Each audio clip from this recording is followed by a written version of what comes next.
Greetings, Guardians. Welcome to the show, and welcome to our own little corner of Gamescom. We're coming to you live from Germany. I'm Deej from Bungie, and I will be the host of this live stream in which we reveal new details about Destiny: Rise of Iron. Or, as they say around these parts, Das Erwachen der Eisernen Lords. I'll get my score from Fuzzle after the show as to whether I pronounced that properly or not. So I hope you enjoyed the new Vidoc. Lots of details for any player of Destiny. Strikes, raids, a new story, rituals, and of course Crucible. Yes. Private matches. Yes, private matches. So we're going to play that Vidoc again at the end of the show. I know you want to see it again. I pick a new detail out of it every single time I watch it. Huge shout out to Jim McQuillan and the entire Fish Tank team at Bungie for putting together the perfect opening for our multimedia festivities here. So we're going to play that again at the end of the show. We're going to upload it to YouTube so that you can watch it, screenshot it, watch it again. But don't scurry off to do that just yet. Please sit tight with us right here on stream because we've got a lot more to share with you about Destiny: Rise of Iron, including private matches. I'll say to you what I said to Christopher Barrett and Scott Taylor in the original reveal. On behalf of a grateful Guardian nation, I thank you. Welcome, Deej. Thank you. You're welcome. This will change everything. So I have on the hot seat this time Lars Bakken and Steve Cotton. If you've watched our streams in the past, you know these guys. I work at Bungie because of the action these guys created, multiplayer action in former Bungie games. I've been jumping through your hoops for almost a decade now. So let's introduce you to the people in our audience who may not have gotten acquainted with you previously. Lars, talk to them about what you do at Bungie. Sure. I'm a design lead on the Crucible, and so that means all up everything there. So maps, modes, events like Trials of Osiris, Iron Banner, and also inclusive of all the new stuff, the new maps we have in Rise of Iron, Supremacy, and of course, private matches. Private matches. Yes. And Steve Cotton. How you doing, Deej? Back from the reveal stream where we showed the world the Gala Wing. Yeah, exactly. It seems like just yesterday. Actually, no, because we took a plane and 4 trains since then. 5 trains. 5 trains. 4 transfers. Well, all that matters is that we're here, we're in Germany, and we're going to meet a lot of great people from the community and talk to them all about Das Erwachen der Eisernen Lords. I had it, and then I went for it again, and I screwed it up. Steve Cotton, talk to us about what you do at Bungie. Yeah, so I'd like Lars. I've been at Bungie for a while. I've worked with Lars on multiplayer experiences that we've created for 12 years or so. But on Rise of Iron, I was the world design lead. Got to work with the level designers and the artists, the mission designers on crafting the worlds that you get to play in and that support the activities that we're offering in Rise of Iron. Interesting. It's an all-encompassing role. I mean, you're not only building the world that we explore in Rise of Iron, you're also working with the teams that are filling it up with action and telling the different stories. I probably should have said that. Right. Yeah, that's exactly. Yeah, I'm here to layer in. It's all about the action. It's all about the, well, you know, it's all about the action. It's about the places you go, the beautiful things that you see, and the nasty things team's there. Amazing, so it's easy. Cool. All right. As we saw in the Vidoc, Destiny: Rise of Iron will have many different aspects to entertain just about any sort of Guardian. No matter what you love about Destiny the most, Rise of Iron gives you some more of that stuff. For the rest of this live reveal, we're going to be talking about the Crucible. Yep. So give me the all up on September 20th in Rise of Iron. What am I going to see that's new in the Crucible? Sure. So we're going to have 3 new maps for everyone and 1 additional Sony exclusive map. Okay. We're going to have a brand new mode, Supremacy, which has a couple of variants. And then we're also going to have private matches. Private matches. Now we're going to be using private matches today as part of this live stream to show you how Supremacy plays out. Before we go into that, let's pretend that it's the first Iron Banner. Okay, the game mode will be... It'll be featured in the first Iron Banner. That's something we're pretty excited to do when we first talking about what happens when the first Iron Banner comes along in Rise of Iron, and felt like it was a great Supremacy, great way to launch it. Okay, so it's the first Iron Banner. You and I are in a fire team. Yep. I haven't been paying attention. I'll cast my role. I'll cast myself in the role of somebody who hasn't been paying attention. Our ships are going down to the destination, and I say, "Hey, how do I play Supremacy? What would you say to me?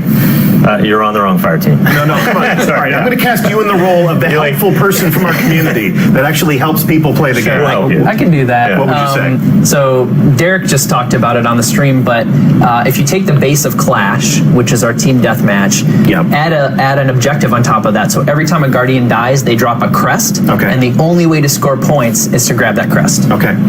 And what are the crests? I mean, what's the meaning in the world of Destiny? The crests are not just a representation of your class, they're a representation of your honor. So this is Shaq's favorite game mode. It's about glory. It's about taking other people's honor. And you can defend your honor by taking your own crest back before the enemy can get it. So now you said it's not just about your class. So when I look at someone's crest, I can tell if they're Hunter, Titan, or Warlock. Yeah, and I know you're gonna have a special time. I'm gonna relish picking up those. Apologies in advance, hunters. I'm gonna relish picking up those hunter crests because y'all have it coming with your golden guns and your blade dancing and your Cosmo knows what I'm talking about. All right, so you can also defend your teammates' honor. Yeah, so once the crests drop, red means hey, go grab it. That's the enemy team. Blue means it's your teammates and you want to pick it up, which means you grabbed it. The enemy team doesn't get to pick it up for points, and you completely denied them any score. Okay, let's see how all this plays out. We have assembled in the room next door. I can see them right through this glass door right here. We have a delegation from the international community. There they are, and we have two teams assembled to fight for glory and honor. We have Alpha Team, and in first chair as their team captain, we have Bungie's own Brandon Bjarnason. How you doing, Brandon? We have Lean from Zombie Factory. We have Story Machine. How you doing? We have Activision Tackle Dummy #1. We have Corey Watson, also from Bungie. And we have Activision Tackle Dummy #2. Now, moving over to the other side of the wall, we have Bravo Team. In the first chair, Team Captain Dave Petty from Bungie will lead them to glory if they are so able. We have Fuzzle from Destiny Reddit. We have Malika, right here from Twitch. We've got Optic, and we've got Soki, representing the Spanish community, and we have Yoda from Zombies Factory, rounding out the rosters. So, let's take a look at these handsome fire teams in orbit, and this will be our first official glance of the user interface for private matches. So there you go. First thing I need to call out as an old crusty dyed-in-the-wool Bungie clan overlord. In the upper left-hand corner of the interface, blinded by the sun, we have your clan affiliation. Now, we're playing in the development environment, so clans were not available to us. But you, as a player of Destiny, when you host your own private match, we're putting the name of your clan on the side of your clubhouse. Yeah, this was really cool for us. It's a way to make clans feel more integrated into Destiny. We're doing some other things as well that I don't think we'll talk about yet on the stream, but we'll show your clan affiliation. Anytime someone jumps into your private match in the lobby, they'll see your clan, they'll see your clan tag, and if you don't have a clan, like as we're currently seeing, it'll push you to go to Bungie.net and join a clan or create a clan. Exactly. We will entice you to join a clan. I highly recommend it to any player.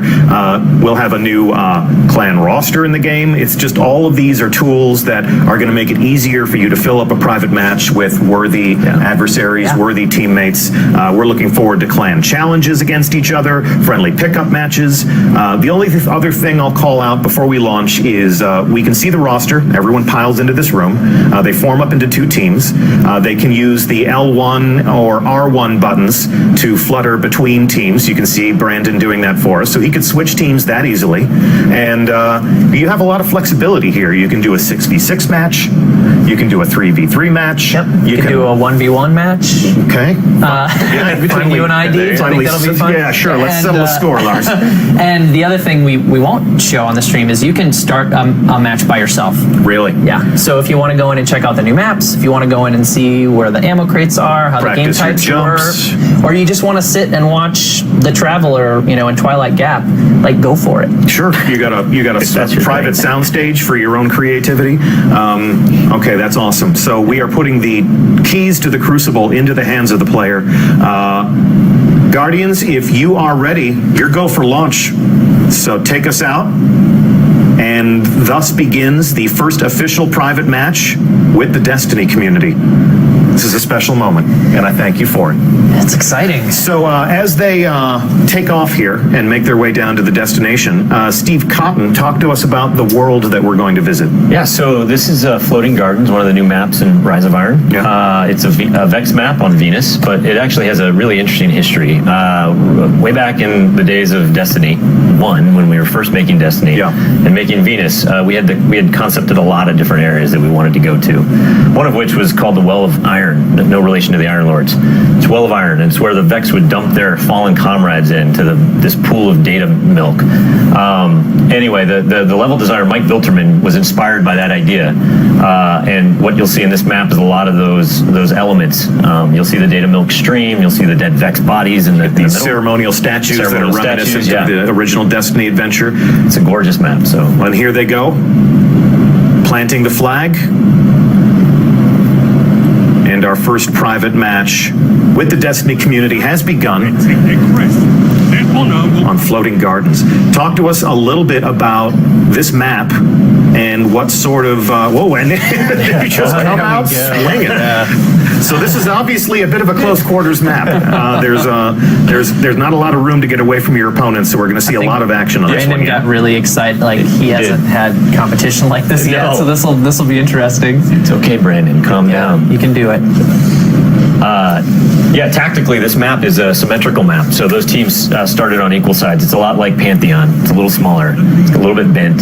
It's what we call in-house a 3-lane map, where we give teams 3 equal choices at the well, not equal, but 3 choices at the beginning that converge sort of closer to the middle. And what you'll find here is that in something like Control, this kind of map, you put the center control point is in the middle, and you usually fight over that in some way. But with Supremacy, you just drop them. He just dropped a crest. Traded. Nice. Yeah, nice. Traded and both dropped. Yeah, in Supremacy, it's more about getting to places that you know to be tactically advantageous, and places where you can not only kill the other team, but put you in a good spot to collect their crest, like he's doing here. Just collected a crest. Yeah. So collecting crests is the only way to score a point in Supremacy. You're really putting the emphasis on teamwork here. Yeah, and it does this really interesting thing in the same way that Clash did before it, where it takes the action to different places on the map than, say, like a Control game, where normally you're fighting over control points. In Supremacy, you're fighting over the locations of where players died. So it automatically makes different parts of the map become the most concentrated at any given time. So you're constantly moving around the map, and it also has teams clump up together a little bit more. So you'll see some natural teamwork happening just due to the fact that the only way to score points is to grab those crests. And we see somebody making a sacrifice there, grabbing a crest. And sometimes that's the right thing to do, and sometimes it's not, but like you have to make that call in the moment. I'm going to call out here on the user interface. We can see where the crests are. So if you make a kill, you fail to pick up that crest. When you respawn, you'll know exactly where you left it. Yeah. So each kill is worth how many points? A collected crest will be worth 2 points, and we break it up that way because we want to give the person who got the kill some credit, and also the person who picked it up. So if you get a kill and pick up the crest, you're going to get both points. 2 points. And if I make a kill and you pick up the crest for me, you'll get 1 point and I'll get another point. Okay. It's still team score. Yep. So the points go to the entire team. It's just if I get a kill and someone picks it up on my team, you feel like you were part of the whole process. So if you're the type of player that's used to saying, "Hey, bro, you stole my kill," break that habit immediately, because the I think you'll be happy that your teammates like grab those crests. Yeah.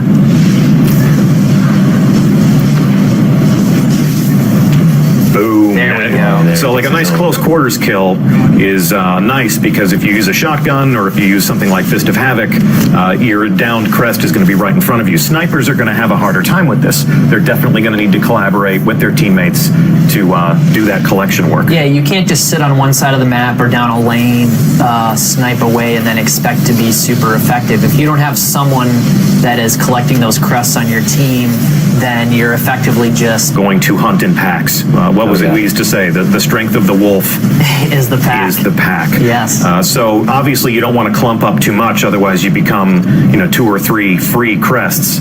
But if you don't have anybody working with you to collect those things, the point for making a kill is not guaranteed.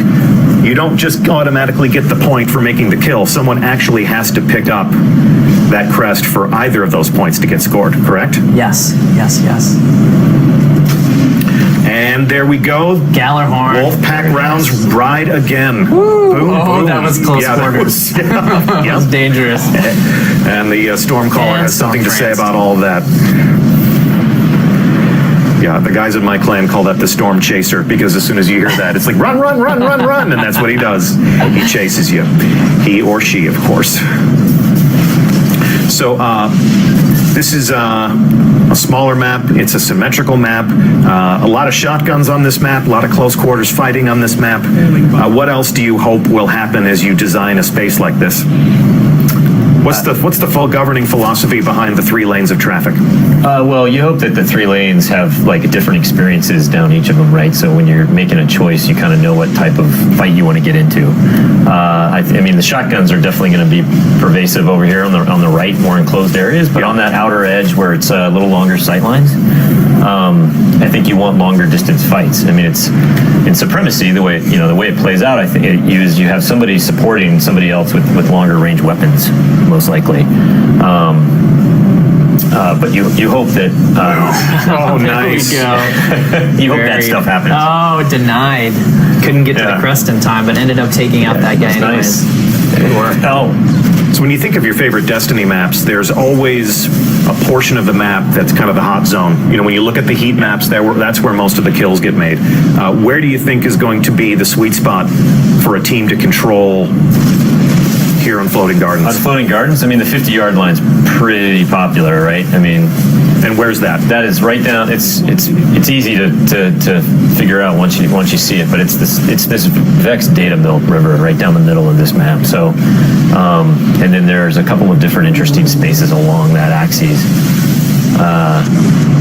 They're fighting here right now. He's on it. Yeah, And so you want to command that area. That would be where all the crest indicators are. No, exactly.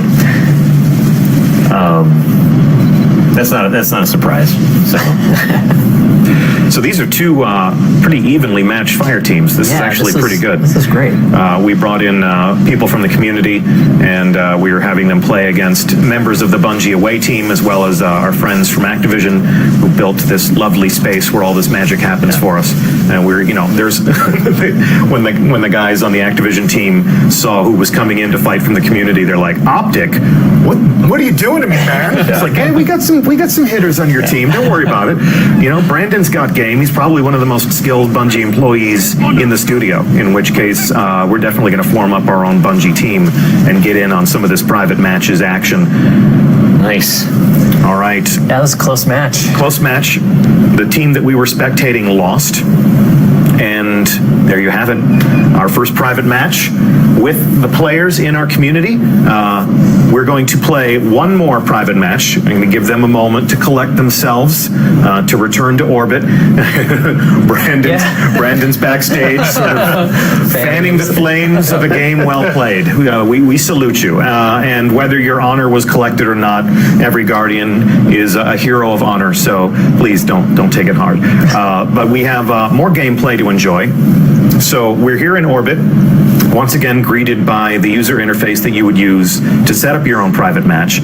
So Brandon, if you could, let's take them through the game options. We're going to continue to play Supremacy, but if we take a look at the game types, we have 3 pages of game types here. You're essentially giving them access to every single combat scenario that you've shipped with Destiny. Yeah, we tried to be. It was important for us to bring those modes in, especially the modes that maybe were just weekly rotating rotators in the past, some Inferno modes. So if it's not up for you that week, there's still the possibility that you can play Mayhem is always popular. Mayhem as well. Like people you can get are always in there and play asking for a Mayhem Iron Banner, and I say, oh God, the horrors! I would not want to read those tweets, but they could recreate that for themselves. They could. Yes, absolutely. Okay.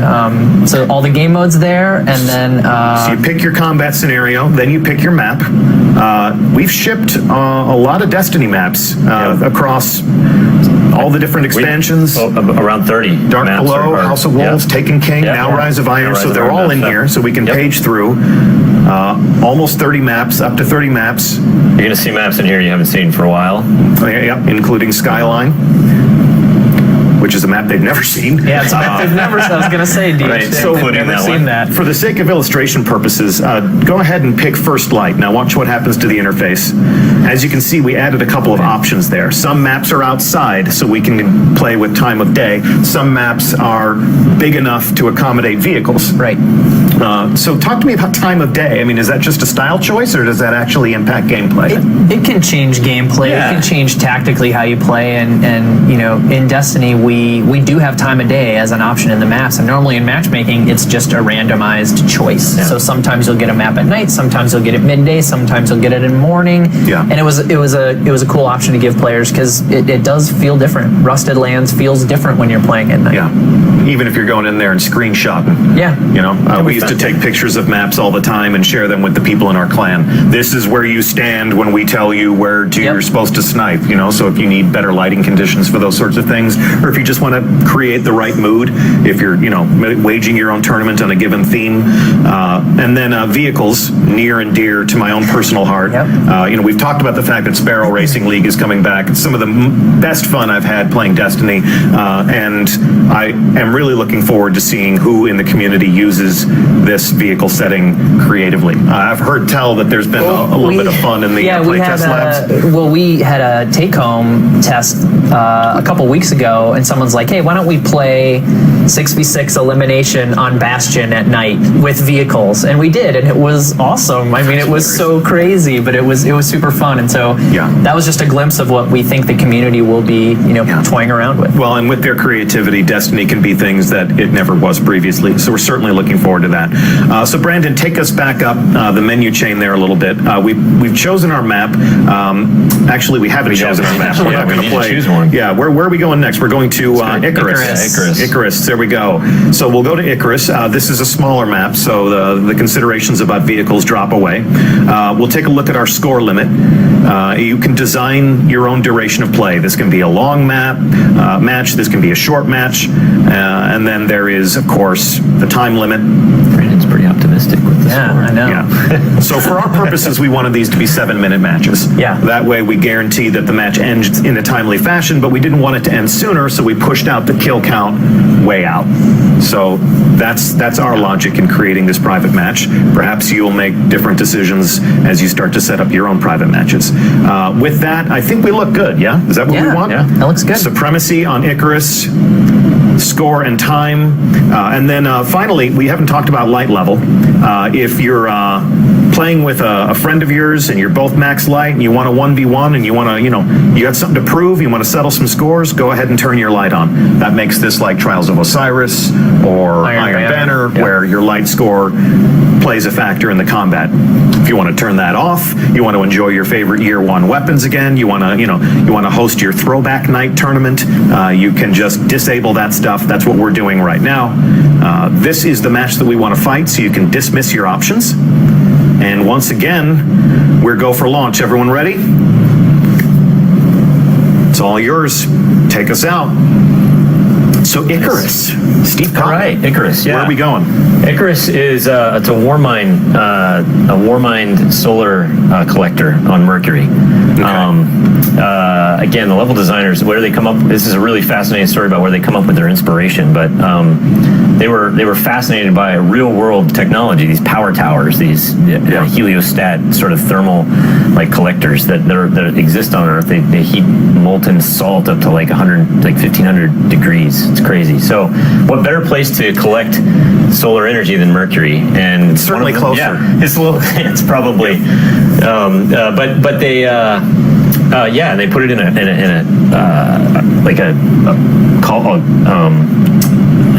a pit, basically, and put all the arrays of mirrors around that pointed at this thing. It's glorious. It looks amazing. Now, this is the first human installation that we've seen on Mercury. When I think about the Lighthouse, or when I think about some of the different Crucible maps that you've set there, it's usually Vex in nature, but this is, war mines similar to Rasputin. That Golden Age tech is coming more into play here. So, let the games begin.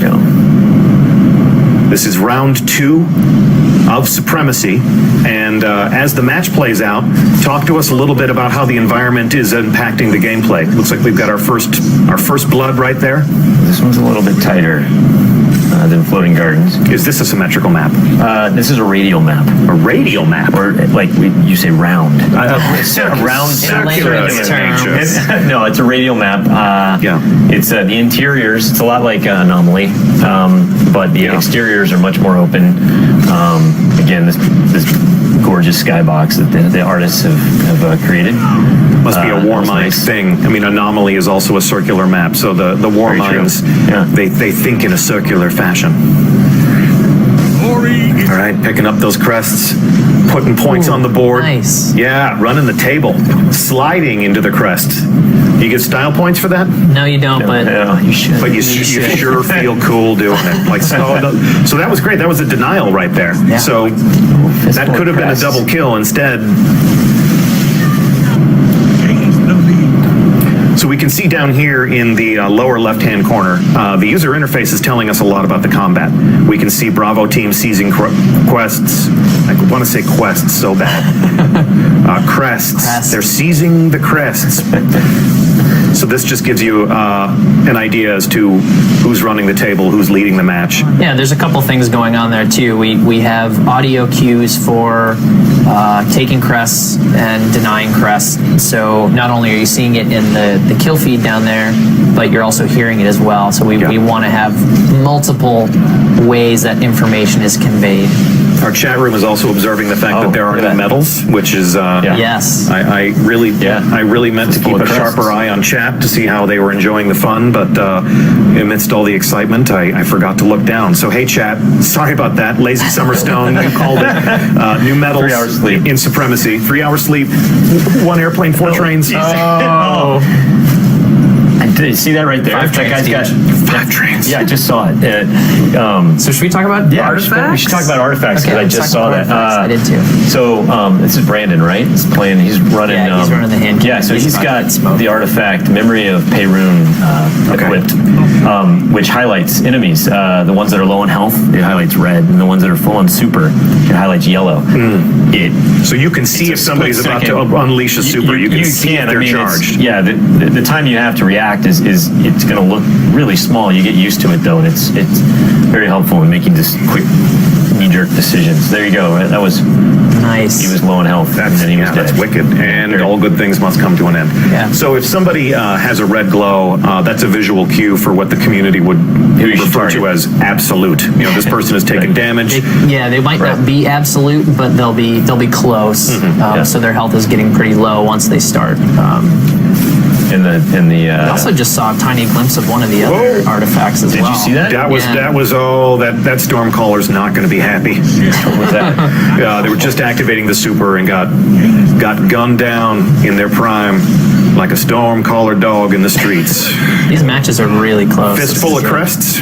Fistful of crests. Again.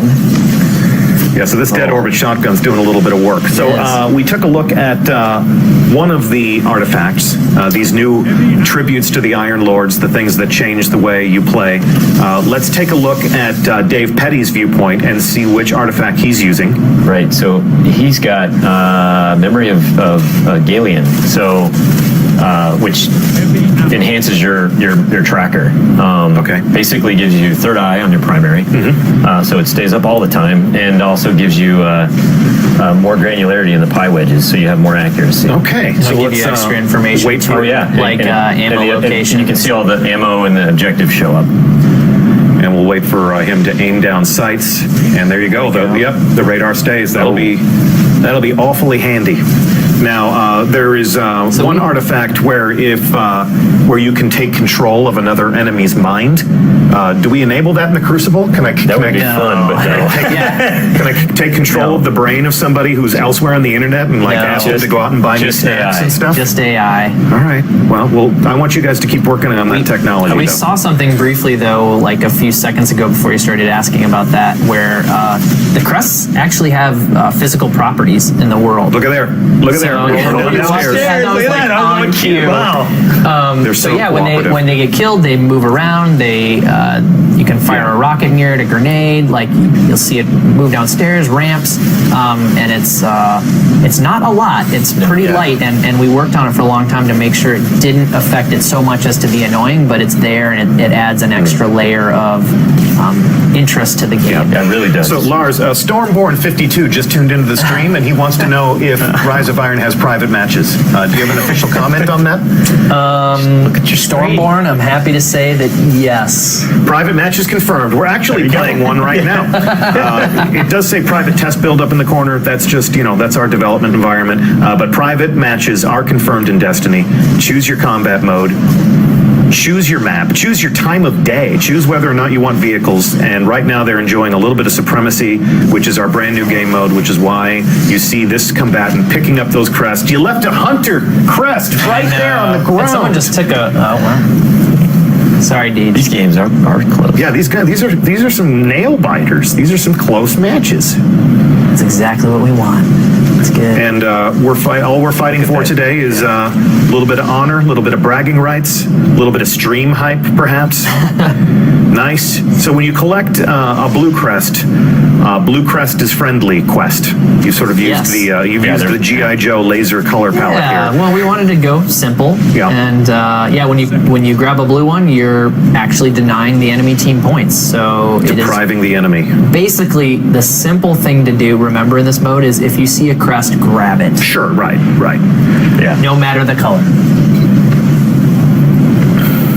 And then you gave us different colors for the crests so we could at least understand how the battle is progressing. Correct. Unlike those grenades where you never know if you're going to run through an enemy fog or a friendly fog. Look at that super showdown, and the hammers win. Got a few more hammers.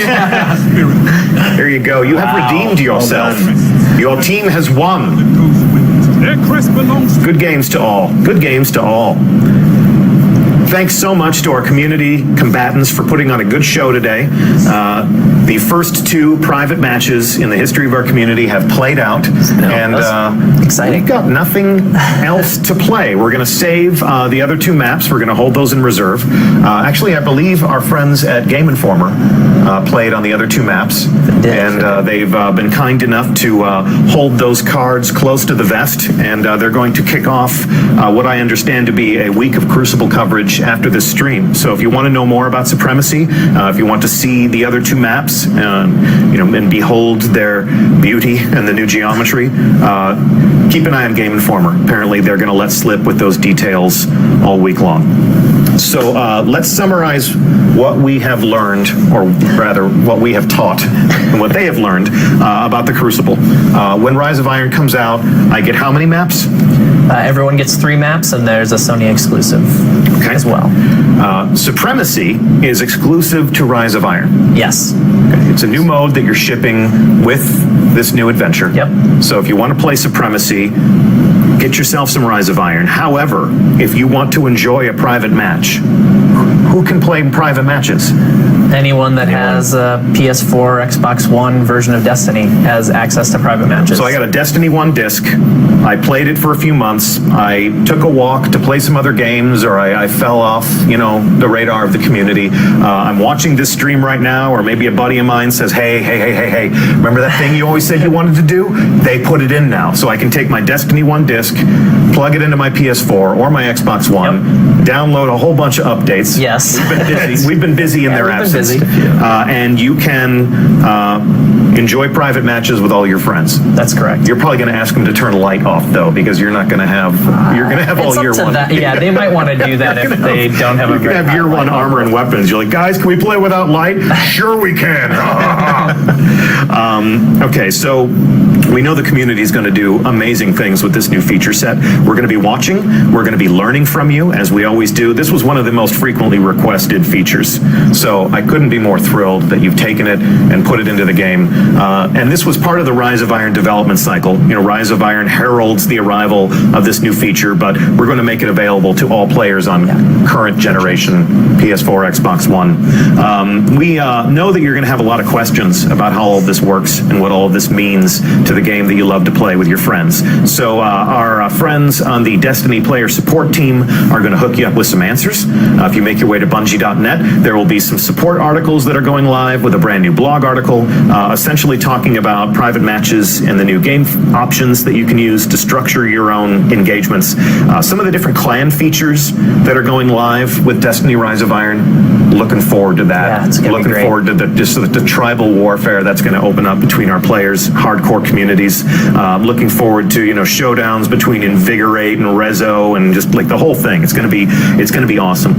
And then of course, if you want to plan and manage your own Destiny tournament, we have just some guidelines, basic rules and regulations for how all that can go down, so that everybody in the community can have some good, safe interactions with each other, and that expectations are properly set there. So that's one thing to go check out after the stream. We are now going to go into quiz show mode, so that we can summarize. You're on the hot seat for a reason. Put us on the spot. Yep. So we are going to be in this studio for the rest of the week. We're going to be talking about Rise of Iron. We're going to be playing the new strike. What's the name of the new strike? The Wretched Eye. The Wretched Eye. That is absolutely correct. Quiz. That's the first question. Good job. You nailed that. Need like a ding or something? Yep. So we're going to be on this couch. Go to Bungie.net to see the full schedule of all the international streamers that are going to come in here. Different personalities, different languages, different points of origin. It's going to be awesome. We're going to meet a lot of people who love and play this game and lead the community in their own right. Next question. When does Rise of Iron launch? Is that for me or him? I think you should take this Let me just one. buzz in. Oh, I just buzz? That's a great question, Deej. I'm glad you asked. Well, there you go. September 20th. All right. So Tuesday, September 20th is when we all invade the Plague Lands for the first time, and then there will be the raid. Brand new raid. When does the brand new raid launch, Lars? Friday the 23rd. Bonus question. What's it called? Wrath of the Machine. There you go. You guys are on fire. It's almost as if you guys made this game. Tiebreaker. Okay. All right. Tiebreaker. Actually, there is no tiebreaker. That's the end of it. But if you're watching this and if you've missed out on one of the adventures to Destiny that we've released to date, and you want to play some catch up, we have some different ways for you to do that. You may have seen a trailer for Destiny: The Collection. That's your catch up bundle. It's all of the adventures that we have ever released in Destiny to date, including Rise of Iron, everything up to that point, Destiny, Dark Below, House of Wolves, Taken King, and Rise of Iron.